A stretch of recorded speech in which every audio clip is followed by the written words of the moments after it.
ጤና ይስጥልኝ እንደምን አመሻችሁ እነሆ ቢዝነስ ዘገባ ሞላ ለማየሁ ነኝ ግንባታው የተጠናቀቀው የጂንካ ከረጢት ፋብሪካ በአንድ ወር ጊዜ ውስጥ ወደ ምርት እንደሚገባ የብረታ ብረትና ኢንጂነሪንግ ኮርፖሬሽን አስታወቀ የፋብሪካው ግንባታ 60 ሚሊዮን ብር መፍጀቱም ተገልጿል ዘገባው ኢትዮጵያ ዜና አገልግሎት ነው ጌታቸው ባልቻ ያቀርበዋል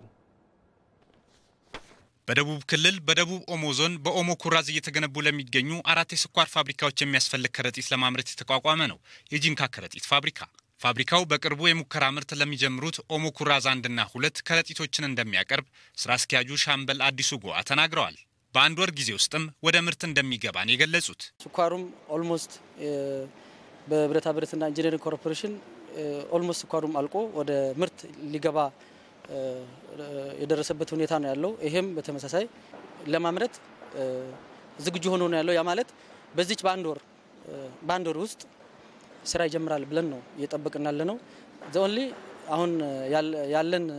ያለን እየጠበቅናል ነው ኤሌክትሪክ መጥቶ ከማሽኑ ጋር የማገናኘት ሁኔታ ነው እየተጠባበቅናል ነው እሱም ከባለ ድርሻ አካላት ጋር ጨርሰን ወደ ስራ ወደ አፈጻጸም ሊንገባ ያለንበት ሁኔታ ላይ ነው የፋብሪካው ግንባታ በ60 ሚሊዮን ብር ወጪ በብረታ ብረትና ኢንጂነሪንግ ኮርፖሬሽን እየተከናወነ ይገኛል በቀን 100,000 ከረጢቶችን የማምረትም አቅም አለው እንደ ኃላፊው ገለጻ ፋብሪካው የተለያየ መጠን ያላቸው ከረጢቶች ምንጣፍና ቦርሳ ያመርታል ፋብሪካው ለ3 ወራት የሚሆነውን ጥሬ ዕቃ ከውጭ ሀገር ያስገባ ሲሆን በቀጣይ ከሀገር ውስጥ የሚገኙ ጥሬ ዕቃን ተጠቅሞ እንደሚያመርት ተናግረዋል ከግንባታው ጀምሮ ለበርካታ የአካባቢው ህብረተሰብ የሥራ ዕድል የፈጠረው ፋብሪካው ስራ ሲጀምር 150 ዜጎችን ይቀጥራል ከነም ጨምሮ እዚህ ላለው ለብዙ ዜጋ